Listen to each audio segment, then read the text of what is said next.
नमः शिवाय।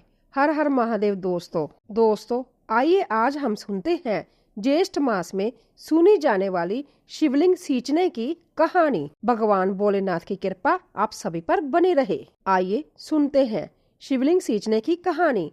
एक ब्राह्मण था, वह रोजाना भोलेनाथ को जल चढ़ाता। उसके पास कोई पात्र ना था, इसीलिए वह रोजाना अपने दोनों हाथों में और मुंह में पानी भर के ले आ जाता और भोलेनाथ के शिवलिंग पर मुंह का पानी और हाथ के पानी से नहला देता था। उसी ब्राह्मण के सामने बहुत बड़ा शाहूकार रहता था।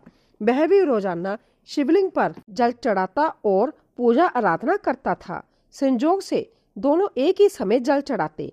शाहूकार ब्राह्मण को देखकर तिलमिला उठता था और बुरी नजर से देखता और मन मन सोचता कि मैं तो चांदी के सिंगड़े से पंचनामत लेकर चढ़ाता हूँ, शिवलिंग का अभिषेक करता हूँ और यह ब्राह्मण मेरी पूजन विधि को बिगाड़ देता है, भगवान को झूठा जल चढ़ा देता है। शाहूकार कई बार ब्राह्मण को समझाया, तुम मुंह में पानी मत लाया करो, मेरी सिरंगी लेकर तुम जल चढ़ा दिया करो, लेकिन ब्राह्मण तो अपनी धुन में ही लगा रहता था। शाहूकार की बातों पर ध्यान ही नहीं देता था। वह सब भगवान देखते हुए सुनते थे। एक दिन भगवान ने सोचा दोनों की परीक्षा ली जाए, किसकी सच्ची भक्ति है। एक दिन ब्राह्मण व शाहूकार दोनों एक साथ से निकले घर से। दोनों भगवान की पूजा करने जा रहे थे। भोलेनाथ ने आंधी तूफान चला दिया। अब ब्राह्मण तो तूफान से नहीं घबराया और आगे बढ़ रहा था। शाहूकार जैसे ही जाने लगा, उसके थाली में रखी पूजन सामग्री सारी उल्ट पुल्ट हो गई। आक धतूरा, बेलपत्तर, चंदन, रोली, चावल, फूल माला सब तूफान से नीचे गिरे गए। शाहूकार तो घबरा गया और सोचा कि ऐसे तूफान आज आ रहा है, मैं आज मंदिर नहीं जाऊंगा और वापस अपने घर को चला गया। लेकिन पीछे से वापस देखा तो ब्राह्मण तो मंदिर की तरफ चले जा रहा था।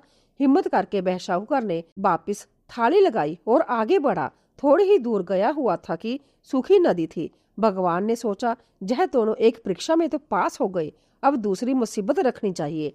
तो भगवान ने उस सूखी नदी में बाढ़ डाल लगा दी। पानी बहुत बेग से आ रहा था। दोनों नदी के पास आकर खड़े रह गए। अब ब्राह्मण ने सोचा कि भगवान को जल चढ़ाने का नियम है, उसे नहीं तोड़ना चाहिए। मैं तो बिना भगवान को जल चढ़ाए नहीं रहूंगा, रह सकता मैं तो बिना भगवान को जल चढ़ाए नहीं रहूंगा। मुझे तो जाना ही पड़ेगा। अगर पानी के बहाव में बह भी गया तो कोई बात नहीं, एक दिन तो मरना ही है। फिर इस देह का मोह क्यों करूं? मुझे तो सोचना नहीं चाहिए, इसका मोह छोड़ देना चाहिए। और नदी उस पार मंदिर था, नदी पार करके जल जरूर चढ़ाना चाहिए। वह तो हिम्मत करके ओम नमः शिवाय का जाप करके नदी में कूद गया और गोता लगाते हुए नदी के दूसरे किनारे पर पहुंच गया। इधर शाहूकार ने देखा कि नदी में बाढ़ आ गई है। अगर मैं कूद गया तो पानी के बहाव से मैं तो बह ही जाऊंगा। जानबूझकर मौत के मुंह में क्यों जाऊं? मर गया तो पत्नी बच्चे रोते रहेंगे और सारे कारोबार समाप्त हो जाएगा। मंदिर की पूजा तो कल भी कर सकता हूँ। शाहूकार को तो मन में सोचना हुआ वापिस घर आ गया। इधर ब्राह्मण मंदिर के द्वार पर पहुंच गया और भोलेनाथ ने सोचा कि ब्राह्मण का भक्ति तो बहुत सच्ची है। भोलेनाथ को भी मजा आने लगा। सोचा कि परीक्षा और लेता हूँ, अगर इसमें पास हो गया तो इसको दर्शन दे दूंगा। जैसे ही ब्राह्मण मंदिर के अंदर प्रवेश किया, भगवान ने मंदिर के छत से पटरियां गिराना शुरू कर दिया। अब दर दर पटरियां गिरने लगी। ब्राह्मण ने सोचा अगर यह एक भी पटरी भगवान के शिवलिंग पर गिरी तो मूर्ति खंडित हो जाएगी। सारी जनता पूजने कहाँ जाएगी? गांव में एक भी मंदिर नहीं है, दूर दूर तक नहीं, कहीं भी मंदिर नजर नहीं आता। मुझे शिवलिंग की रक्षा करनी चाहिए।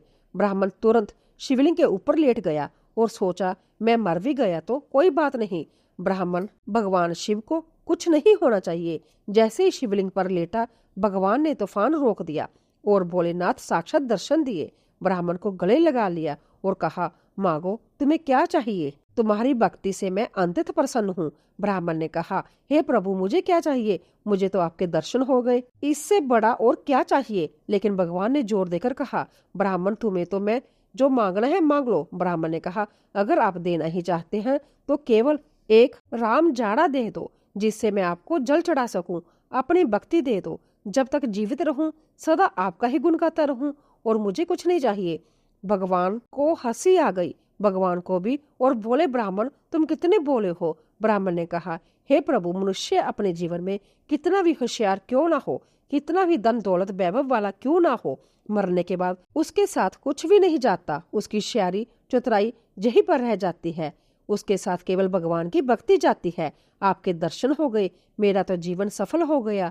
भगवान ने उसकी बातें सुन ली और भगवान भोलेनाथ तो कुछ ऐसे ही है जो अपने भक्तों को बिना मांगे सब कुछ दे देते हैं। भगवान ने ब्राह्मण को धन दौलत वैभव आदि सब कुछ दे दिया और ब्राह्मण आशीर्वाद लेकर घर आया तो अपनी झोंपड़ी खोजने लगा, लेकिन झोंपड़ी नहीं मिली। उस जगह पर एक सुंदर सा महल मिला। वह खूब ठाट बाट से रहने लगा। उसके पास शाहूकार से भी ज्यादा धन दौलत हो गया। शाहूकार उसके सामने नहीं आता था और अपनी गलती पर पछता रहा था। भगवान भोलेनाथ ऐसी ही कृपा सबको देना, जो मांगे सब कुछ दे देना। भगवान भोलेनाथ आपने बिना मांगे ब्राह्मण को दिया, जैसे वैसे ही धन दौलत अपने सभी भक्तों पर देना और अपने भक्तों पर अपनी कृपा दृष्टि बनाए रखना। बोलिए प्रेम से भगवान भोलेनाथ की जय।